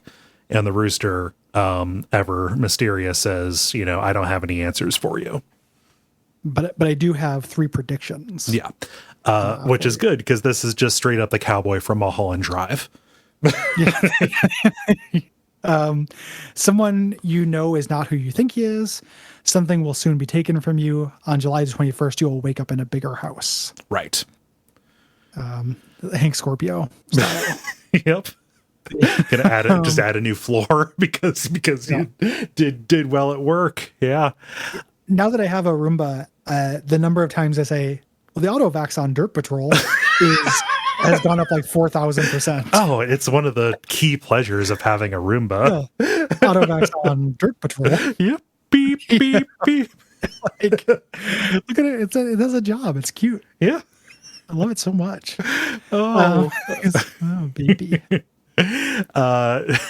This part begins the chapter 8. Push it. Which appropriately takes place in a dance club. Pat calls you saying like, "Hey, we need you to DJ tonight. Our usual guy didn't show up." And there's a DJ here who is a little pixel version of Perturbator. Ooh, neat. As a cameo, and they were going to do other cameos with the different people in the game, but then they realized like we can only set so many levels. Right. Be playing. Right. Yeah. We don't want to just have the guy from Moon just get brained. Right. Right. Yeah. The first floor of this is really tough. We have the dance floor at the center. All these Russian mobsters are in the middle, are there. And it's like a panopticon. It's surrounded by windows and they can see out on all sides. So you kind of have to, like, for me, carefully clear out the perimeter hallways before figuring out how to best draw them out of that very heavily fortified position. Yeah. It's worth noting you can shoot through windows as well. Yes. So if you can get an angle on these dudes, you can use that transparency to your advantage. But it's really difficult to get an angle on one without one of the other ones getting an angle on you. Yes. Second floor is nothing really special, but when you get to the third floor, there are skywalks. These 3 parallel hallways that are lined with glass. So you have to shoot across the level through the glass. Again, giving you this John Woo, shattered glass everywhere experience. Yeah. Afterwards, you go to the grocery store and Beard says, "Hey, I have something important to tell you. All of this isn't really happening. And there's a couple of things here. The biker's body is laying on the floor, kind of like flailing with half of his head caved in. Like the dialogue comes up and it's just gurgling and stuff. And then to show that like, hey, this isn't really happening, Beard makes the biker's body disappear. Yeah. Yeah. This is fully, spoiler, at the end of part 2, we died. Yeah. And this is all hallucination, of some kind. Like our brain is totally broken. Yeah. Here in part 3. We go into chapter 9, Crackdown, where Rick from the real estate office calls, says he's arranged a showing for you. And this is really cool. Like I love these ones that mess with the format. It just feels like a normal level, but when you get upstairs, we hear sirens approaching, and it says chapter clear, but there's a sniper laser moving around on the second floor. Yeah. Like the police are going to try to snipe you. Yeah. And they're flooding in from the front door. Like you get the chapter clear before you even kill the rest of the mobsters. Like, okay, like you have to get out of here because the police are coming. And the police are tough. They're incredibly mobile as they flood in. Yeah, absolutely. So you had to avoid them on your way out, which is really cool. I love these ones that break the format. Yeah. When you head to the pizzeria, there's a dead mobster outside, and he's giving you Dark Corners of the Earth dialogue. Like he looks like a Dark Corners of the Earth NPC, and he's saying things like, "We don't talk to strangers around here." Yeah. He is missing his jaw and his like tongue is lolling out, which is just one of the most upsetting things to me. Yeah. Like in depicting ways that heads can be, can be dismantled. Oh yeah. Oh. Yeah, I don't. The idea that this skull is made up of like multiple parts. I don't even like having teeth. Like those should just be part of the skull. Like I don't. Yeah, I don't like any of this. Yeah, going on inside here. And he's while he's saying this, he's petting a similarly dead dog. One of the Dobermans that you've been killing. Yeah, yeah, a matching dog. And unfortunately, when you walk inside, Beard is lying dead on the floor in a pool of his own blood, and there's a new rude guy at the cash register. This is a real person who shows up later on in this, but also in the sequel. Yeah. One of the rude boys. Yeah. This goes on to chapter 10, Hot and Heavy. Thomas calls from the downtown relaxation, which is, probably like a spa of some kind. You need to fill in for reception because another guy is out sick. And this is a big level. Yeah. Lots of floors, lots of wings. This is maybe the first level, but maybe we have another one with a hub. Yeah. Where you have to go upstairs through different stairwells to get to different access points of the second floor. Yeah. Kind of the centerpiece of the difficulty here is like this big room with these like little like almost you think like massage stations or whatever. It's like a large chamber with 4 rooms arranged 2 by 2, where all of the inside walls face each other, or all of the inside walls are glass and they face each other. So when you go in and deal with one, odds are very good that the others will see you and fire in. Well, there's also tons of patrols in this level. Yeah, they go around the side and through the middle. So you have to, and one of the things that's like a weird little note of this game that is counterintuitive is once you leave the elevator, you can't go back in. Yes. You can't use it as cover. So if you can stay in the elevator, long enough to use it as cover, that can actually be a big advantage. Like, you can get cornered in there very easily, but otherwise, as soon as you leave the elevator in this level, you're a sitting duck. Very, very tricky. The way they balance this is the guys in the perimeter have melee weapons. Yes. Or for the most part, I think there's one that has a shotgun. When you go and rent your VHS tape for the night, that mean dude, the rude boy, is there standing over Beard's corpse again. And he looks at you and says, like, "Oh, I think you look familiar, but I'm not sure where I've seen you before." Yeah. Like, yeah, you worked at the pizza place, brother. You look familiar too. But the previous guy didn't remark on it. It was fine. He was polite.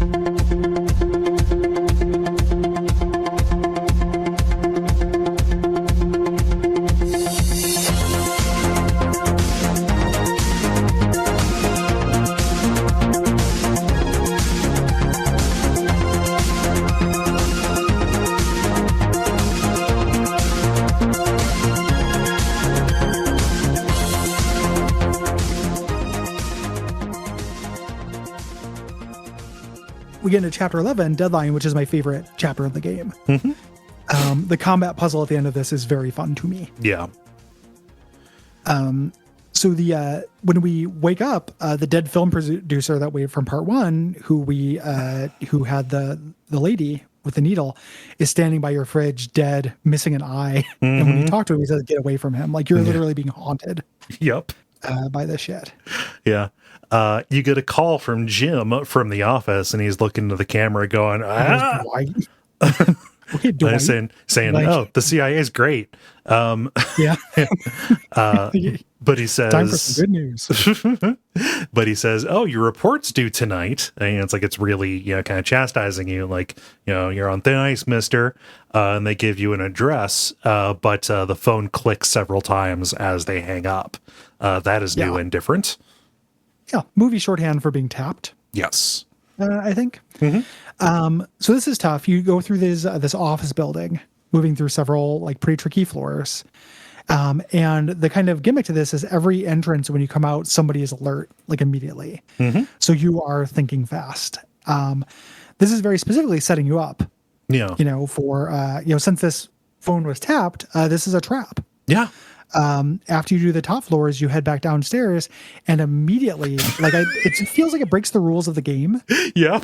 Like I can't put into words how much I love this. Like a car plows through the wall of the front door and tries to run you over. Yeah, and succeeds. Succeeds. Like this will take you multiple tries. Like you have to be really, really, quick to avoid this. Enemies flood out while somebody pops out of the top and starts throwing Molotov cocktails at you. Yep. This is so fucking hard. Like the dudes who fly out, there are the heavies as well, not just the normal guys. And this was like a really tricky combat puzzle. Yeah. So many people packed into this limo. Yeah. a clown limo. You know, it's like the presidential motorcade, aka the clown limo. Got him. Got him. The fire from the Molotov cocktails is unique to this level. Like there are no other Molotov cocktails, and they leave an area of hazard for quite a while that only hurts you, not the enemy. Yeah. So they can walk through it, but you cannot. Just really, really hard trying to figure out what it wanted me to do, but not frustrating. Yeah. Like once I realized I could dodge the van. Oh yeah, absolutely. Like it just requires a lot of fancy footwork to get around this because there's no, most of the other encounters, like you can kind of meter and limit the number of people running at you and from which direction. You have no control over the app, but here you have to do a lot of flawless kills all in a row. Yep. And you're kind of limited by it's another thing too, where the level proceeding always impacts the level you're doing because you're choosing what weapon you take into it. Here, you're being asked to do way more. Like if on the first floor, whether you bring a shotgun or AK up to the second floor will make a difference. But there'll be more weapons up there. Yeah. Here, the only things that are around are the things you left. Yeah. Down here. And if you think you're done, the game told you you're done, you head down here without a weapon or with an empty weapon. It's that much trickier. Possible, but definitely challenging. Yeah. You're going to have to, just hope that the first guy that you're able to down, A, that you're going to be able to get the execution, but B, hope that they're holding something that will be useful to you as you do a very quick trade. Where you killed another guy on the floor, and you left their gun. I love this. Again, every time it happens, it's surprising me. Yeah. Well, also, like, nothing has deformed the levels up to this point. So the fact that it just plows through the entrance and, changes, changes the geometry is also kind of a subversion of the previously established patterns. Yep. After you kill him, after you kill the Molotov cocktail guy, or you kill everyone, and then the Molotov cocktail guy surrenders, begs for his life, but you finish him off. You stomp on him and set him on fire. You live by the sword. And you go to the bar, which is full of corpses, and you can't get a drink. The guy says it's VIP night, so you should scram. Incredibly like Kafkaesque and Lynchian, like. Yep. VIP and everyone is fucking dead. Yep. No room. No room.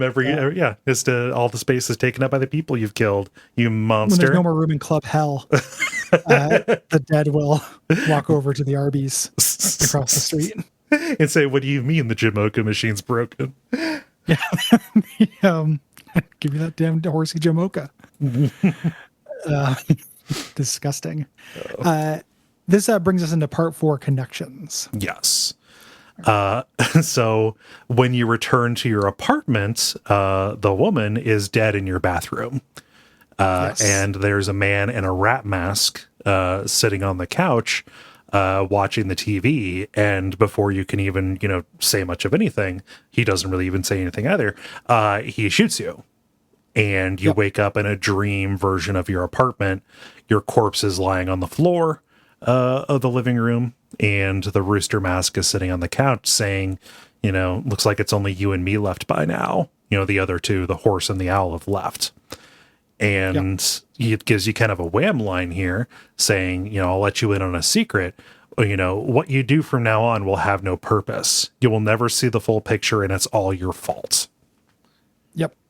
The implication here, like, again, none of this stuff is really happening, but that they send a hit out on him. They're covering their tracks. Whoever these are. And these masked people are not the people behind any of this shit. It's worth noting. He says, like, hey, you look like you could use a rest, though. There's a warm bed across the hall. When you walk out, there's a hospital bed there. You are lying in it, and your head explodes. And you fall over. And we introduce chapter 12, which is really controversial. In this game, because it is not fun. It is frustrating and queasy in a way that is very disempowering as opposed to empowering. I'm fine with this. This is also, like everything else, short. It's only 2 floors. But yeah, this is chapter 12, trauma, so called because you are in the hospital. That little dream where you go from the apartment to the to the hospital bed, like that's where you physically are, possibly, maybe.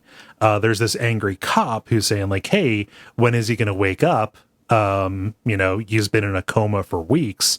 The cops need you as a suspect. The other guy who was in the apartment isn't talking. He doesn't have any information. This guy's our only shot, basically. Yeah. He's in lockup, and we hear this even though we're in a coma. Yeah. Because we're going to act on this. We'll wake up July 21st on a bigger house, the hospital, about 2 months later. And this section, we had to sneak out of the hospital, timing both just when cops are not looking, reading the paper, when interns are not looking at you, and when you are having these kind of attacks. Yeah. You'll have on a rhythm where you'll kind of grab your head and the screen statics out and you can't move during this section. You don't die. You just have to start over. You just get sent back to your room. We had to sneak out 2 floors. Yes. For this. Yeah. Like when you get down to the first floor, these doctors are on patrol. They can see through windows, like even in the little conference rooms or whatever. You don't get sent all the way back up to your bed if you get caught. It's still checkpoints at the stairs, which is nice. I'm generally fine with this. This isn't as onerous as, say, like the disempowered, take all your weapons away stealth level and like Max Payne, which is lengthy. Yeah. Yeah.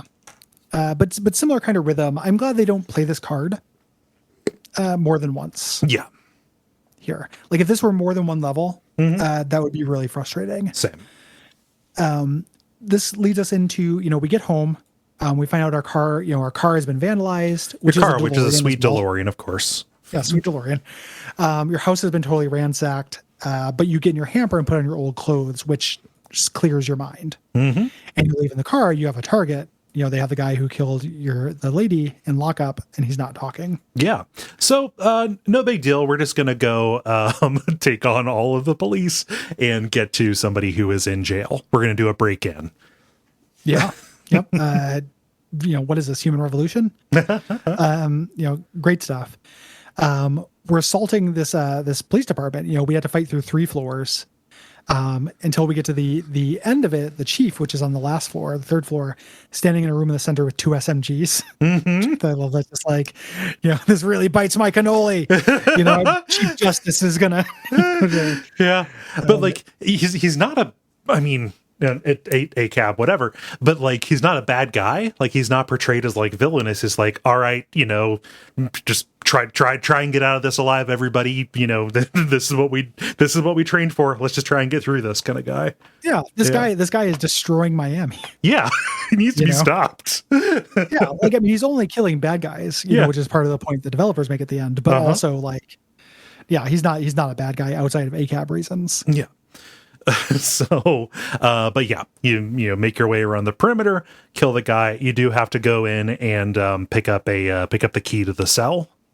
And when you open it, the killer is the rude guy from the stores.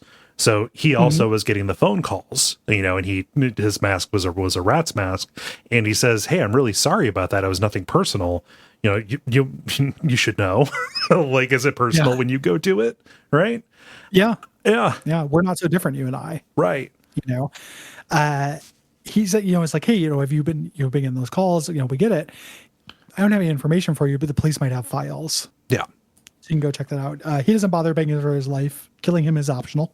But it does feel like something that Helmet would do. Yes. Or Jacket would do, rather. So I do not understand sparing this guy. Getting the low chaos points in Hotline Miami. Yeah. But you strangle him to death. And now we need vengeance. We're figuring out, we know who's behind it. Yes. To a degree. Going to chapter 14. Right. So you're back at the apartment. The case file is all laid out. You've been drawing connections between all of this. It's Pepe Sylvia. But it talks about when you examine it, saying, okay, people are being threatened into doing this killing.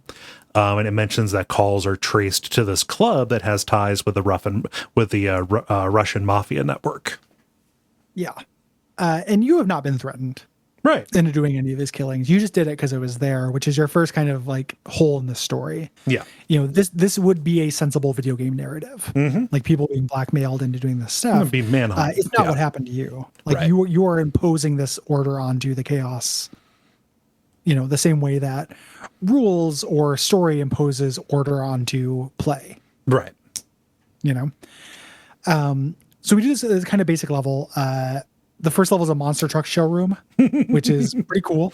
Yeah. Don't get a lot of games take place in that kind of thing, and you can't shoot around it. It acts as a wall, which Yeah. I really, I had a very funny like Benny Hill-esque Chase around it. the monster truck, you know, yeah, with a guy. And the second floor has some museum exhibits that are glass, like you can see through them and shoot through them. Yeah. They're the opposite of monster trucks. Glass, the opposite of monster trucks. Yeah. Yeah. Yeah. You get to the boss's office and he says, "Oh, you can take whatever you want from the safe over there. But you have to know, like, I'm not the boss, you know, it goes higher than me. I'm just, here running this place." And he gives you an address. And I think there's an option to spare him, but of course, cave his head in. Nobody is handing out low chaos points in this game. And we get to final chapter, which is not the final chapter. Right. Called Showdown, which is just a boss fight. We go through this area. There's nobody you have to kill up until you get up to the second floor, where we see the leader of the mob, who is has a haircut and kind of looks like Elrond from Lord of the Rings. Oh yeah, he does. To me, like he's got Yeah. the Elrond haircut. Got the bangs. Yeah. Yeah, just like not a great look. And hilariously, this guy sits at a desk with a ninja assistant and two panthers. Just incredible stuff. Just real Chuck Norris straight to DVD vibes. Yep. Yeah. Yep. First he sixes panthers on you. The only weapon in the room is this trophy off to the side, which you run over and grab. Use that to beat his panthers to death. His second in command, this ninja woman, then proceeds to attack. She has like throwing knives and whatever, but all you need to do is get in one hit. That is fine. And the boss says like, "Oh, you're real brutal kind of guy. Some of the ultra violence or whatever." And then he joins the fray with his SMGs. Yeah. Which he behaves differently than other people with SMGs. Like if he just did a beat on you, you'd be dead. Yes. He sweeps the room. Yeah. So you can dodge this. It's very video gamey, but again, who cares? Yeah. You can't close the distance on a melee. You have to grab the ninja's throwing knives, and he can take a hit. You have to hit him multiple times before he drops his guns. Yes. He knows how this will end, so he shoots himself to deny you the pleasure Yes. of killing him. He knows that you caved in all those heads. And the phone rings on the desk, and you think you're going to pick this up, and get your handlers or whatever, but it's the boss. Yeah. It's an old cranky man who's like, "Hey, keep the noise down. I hate phones." Yeah. We got a Gran Torino above us of some kind. Yeah. Yeah. Who hates telephones. So Yeah. you go up and you're like, okay, like what's the racket?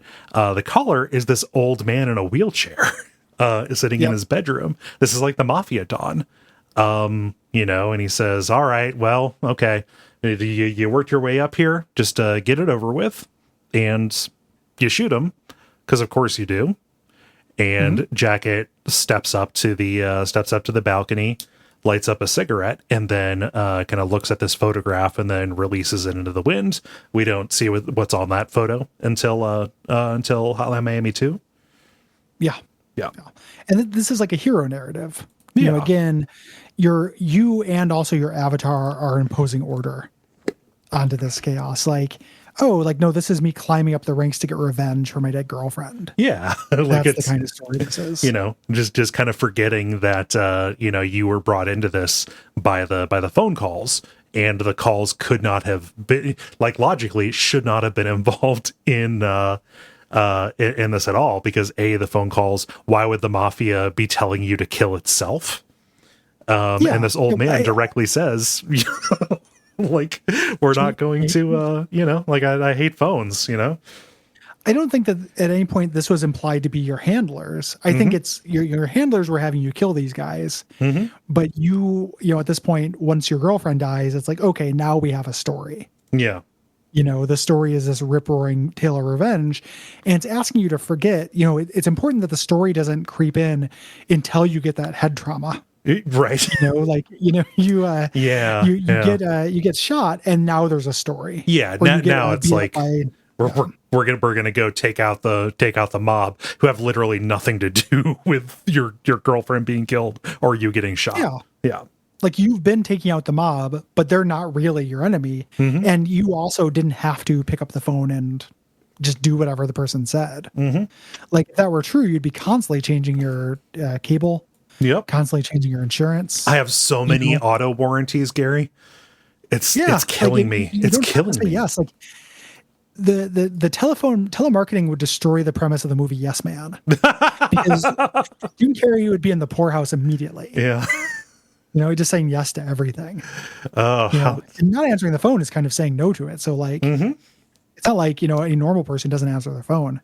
yeah. I mean, I don't know how normal it is, but I haven't answered my phone in like 3 years or something Oh, like of that. course. Yeah. I don't answer the Maniacs. phone. Only a maniac would pick up their phone. Come on. I don't know why you would do that. We go into part 5. It's not the end of the game. This is kind of called Answers, and the date stamp kind of rewinds back to the end of May. And we see a character, Biker, who's familiar. He's the guy we beat up at the golf club. He's shaking down the bartender here, asking about the phone calls. And the bartender can only offer, he's like, no, they're like a sick game. You got to give me more than that. He's like doing his Rorschach thing. He's like, you should look into the Blue Dragon Chinese restaurant. Yes. It doesn't matter if you kill me, I'm as good as dead for sharing this information Right. with you. We're in a different kind of movie now. Yeah. And Biker has a different relationship with violence. Like, is more prone to like spare people and stuff. Yeah. You have an entirely different play style with these last 5 chapters of the game. You don't pick up weapons off the ground. You have your knife, which is quick and long and great. And then you have 3 throwing knives that you can recover only on the condition that they miss. Yes. Yeah. But you cannot use guns. The guns can only be used on you, so you only get 3 ranged kills against them. And you have to aim them very carefully. Right. Because it moves slower than bullets. Yeah. Yeah. Well, and you just have to be like locked on perfectly. Like, some of these are very long distance throws. Yeah. I ended up these are the levels I ended up taking slower than all of the jacket levels. Right. For me, these were more carefully considered puzzles and order of operations for me. Yeah. Yeah. So chapter 16 here, you head over to this Chinese restaurant. Not too tough. This is just kind of getting your sea legs with the new play style. Like the kind of one of the big difference here is that there are these paper dividers that look like they will block sight, but they really don't. Like, enemies will, see you and hear you through them and charge through them. But that's pretty much it. It's just kind of teaching you to, use your throwing knives to get people at a distance and around corners and stuff. Yeah. And to draw people in. Yeah. This is where I started doing the thing where I'd peekaboo out of a corner and see if I can get somebody to chase me. Oh, yeah. Which is very funny. Very like babysitter move. You get to the kitchen, you shake down the chef. He says, whoever's making these calls is using the telephone company to cover the tracks. So you have to hack into it. The culprits must have some kind of political agenda. Yeah. We start out, we have no leads for a little bit. Until we get to chapter 17, fun and games. We're just hanging out in Biker's, cleaner, better apartment. Until he gets a message about missing his appointment last night. They're angry about it. Like, you didn't do your thing. Here's a new address for today's meeting. It'll not be tolerated. Yeah. So this is somebody who is taking, the different path. Like, he started getting these calls, and instead of being like, oh yeah, might as well, he's like, no, I'm not going to play along, and I'm going to get the people who are doing this to me. Yes. Yeah.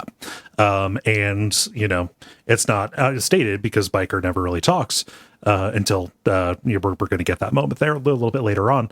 But it's kind of like, okay, he only does this once they start threatening him. Like, okay, I'm going to go there and see what this is. And you end up clearing out a fun center, an arcade that is full of the Russian mob. Yep. Made me very nostalgic for arcades and fun centers. Yep. My immunity day is tomorrow. So I'm still figuring out what I'm going to do. Yeah. But excited. And I love a level set in an arcade. Yep. Even though this is very hard, I just love that. Yeah. when you clear out the floors, you can leave. This was, just sending a message here. Yeah. Going to chapter 18, prank call. You get a call from Jane asking for another date. So just saying like, hey, do this again. And we go over to Phone Home, the place that is cover. And this is how the people in Phone Home got slaughtered. Yes. You don't have to kill them. I feel like Biker would not. Yes. Helmet would not.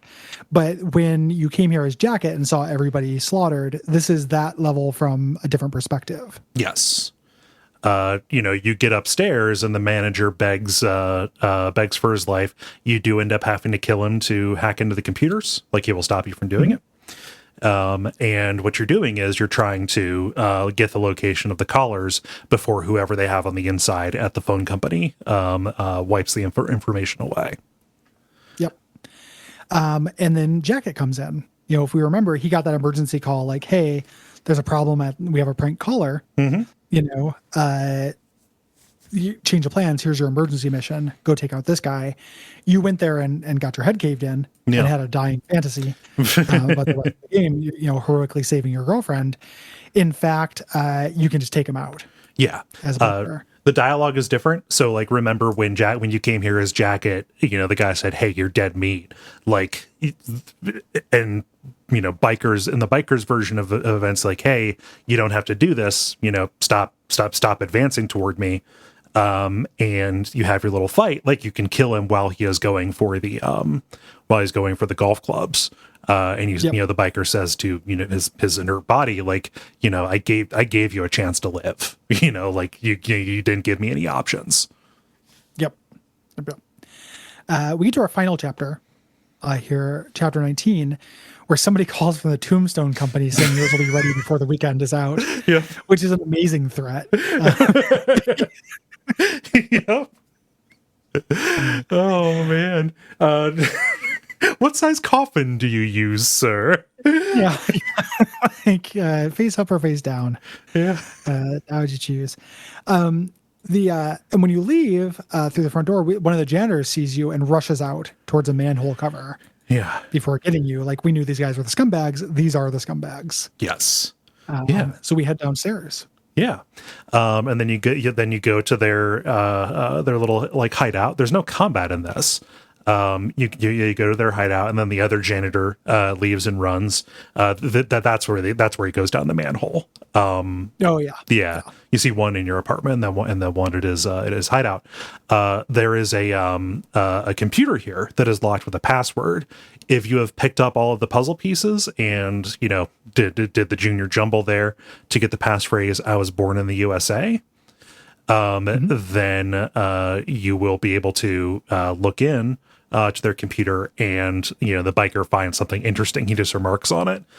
You don't learn what it is until he talks to the janitors downstairs when you go down to confront them in their little hacker den. Yeah. So this is your branch in terms of ending. If you don't have the password, the janitors are in the basement and they don't answer anything. They basically just seem like shitheads and they tease you. Yeah. About it. They do say, like, it's not like any of the people we were having you kill were saints. Like, we've made this city better by doing this. So there's kind of like a Birds of Prey vigilante kind of thing. Like, we just activate a bunch of agents to do Batman stuff by remote, almost. But you get more context if you have the password here. And this is where the first tip of it being, like, I don't find this additive at all. Yeah. Like, I've read before, like the Aaron Signal video on this, he talks about how this feels like a joke from the developers. Like, if you spend all this time hunting pixels, you get this big story that doesn't change your experience whatsoever. Right. That you've had. Like, it just kind of adds this like international intrigue kind of thing to it. 'Cause the detail that you learn is that these janitors are nationalists, that are basically, using these sleeper agents, finding vulnerable people to kill, to perform these hits on Russians because they want to topple the Russo-American coalition that kind of formed after this war. that the Cold War went hot. And because this is revealed as an alternate history, but like they're just the tip of the iceberg. They're part of this organization called 50 Blessings, and they're going to change the world. And like, okay, sure, but it's not really satisfying. Yeah, I'm stealing the point, but it's because I like it. Yeah, right? yeah. Like the thing that Chris says in the Iron Signal thing is like this game is about game narratives and adding context to play. Mm-hmm. And that is an interpretation. I think there's slightly more than that going on, but that is an interpretation I like a lot for this because, he doesn't really talk about it in his video, but the idea of Jacket adding that context after a head injury feels very transparent to me. Mm-hmm. Like, oh, I have to be in a story. Yeah. And this is like, if you do all the video game good boy things, you're in a story, you're not displaying a toy. Yeah. Like, okay, so we can change the reason why, or give more of a reason why, but it actually doesn't change anything that you've done, really. Yeah. And that's not something I 100% ascribe to in video games, right? Mm-hmm. Like, I do think context matters. Yeah, in theme games, matters. But I think this is a pretty good articulation of a way that it doesn't. Yes. It's like, again, ties to The Witness. Like this game is espousing a philosophy fairly well that I find kind of a little bit abhorrent, but it's still interesting and well put out as a thing. And it is undeniably true in terms of what I played. Mm-hmm. Knowing any of this stuff, doing these things didn't help. I still just had a lot of fun, and I wasn't just like hammering past the dialogue and stuff because I love the mood of it. But I was playing for that one more turn, like get me into another apartment complex I have to clear of piles of pixels. Yes. This gets expanded upon greatly in Hotline Miami 2. Yeah. Which, I mean, it jumps around on a timeline, kind of showing events, in a very, very, chaotic continuity that goes, that kind of looks at the war that led up to this and also shows, exactly how far the reach of the 50 Blessings goes. Yeah. And I know I've talked about, that game being less well thought of. Like I like Hotline Miami 2, just to clarify. I just don't like it as much as this one. Yeah. But I think it's a good game. I think it's worth playing. Yep. You have the option here with the janitors to kill them or spare them in either ending. Yeah. Doesn't matter. Yep. Because of course it doesn't. Like if it mattered, what would this game even be? Yeah. And then you get the credits. Yep. Biker motors away to Sister Christian and enjoys his life free of therapy. No, he's a fucking wreck. He's been living out in the desert because if he's near civilization, 50 Blessings will get him, dude. Yeah, no, I know. I just I was trying to make everybody who's listening feel like they had a happy ending. Oh my gosh. Yeah. And that's Hotline Miami. Yeah. It's fun. Yeah. It's real fun. Good game. Like, real breezy. Very satisfying in terms of like Twitch action in a way that really works for me. Yep. And I love the mood of it. Just it's dripping with aesthetic. If it were, twice as long or 3 times as long, probably not. No, probably be too much. It is a game that like really benefits from being a bite-sized game. I think. Agreed. And, ever since we did it for Comrade, I've wanted to talk about it at greater length. And I'm glad I got a chance. Yeah. Viva la vanity pick. Good times. Yeah. I don't know that I have anything more to add. No. Yeah. I mean, it's very simple. Like, even if it is fun, like I hope that we did a good job of articulating the interesting stuff it does. But it is pretty simple as well. Yeah. Thanks everybody for listening. We appreciate you. If you have anything to say about Hotline Miami or the other games that we are doing in June, which are The Witness and Super Mario 3D World, hit us up at duckfeed.tv/contact. Yes.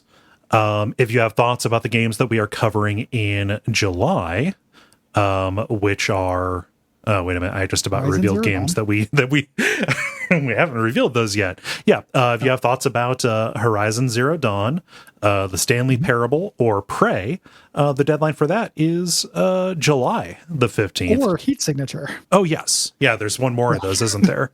Oops. Yeah. Stanley Parable, also a big part of that early indie game. Like when I got into indie games, tons of affection for that game. The 2011 2013 to the 2011 to 2013 corridor. Yeah. Yeah, what a golden age for like getting into that stuff. Yeah. I know that like some of the popular opinion about some of those games has shifted, especially with the great softening.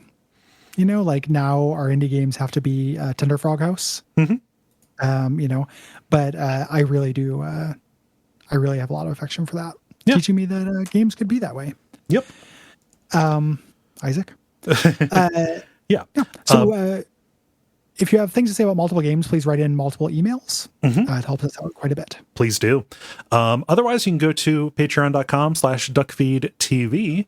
And if you have any money that you would like to kick to us, if you find that we create a product that has value for you, you can get cool stuff in return, like the full premium episodes, Super Mario 3D World and Prey are both those premium episodes, and also access to like whole bonus shows.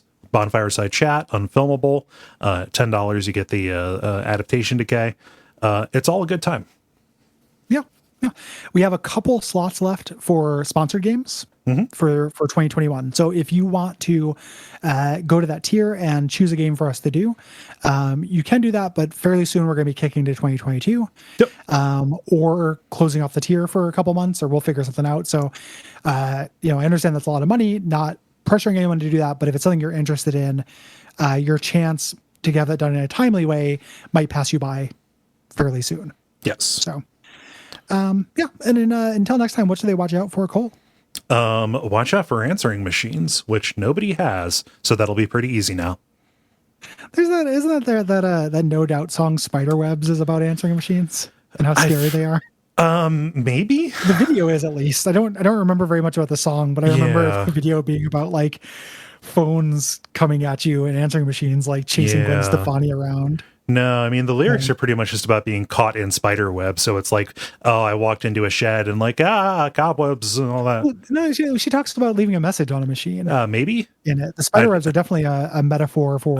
I'm mostly just thinking of the chorus, which is all I know. Yeah. There's REM's Star 69. It's like any of these songs that are just based on outdated telephone technology that nobody has context for. Yeah. Yeah. Remember time and weather? There's a phone number you'd call to get the time and weather. Yeah. Incredible. Huh.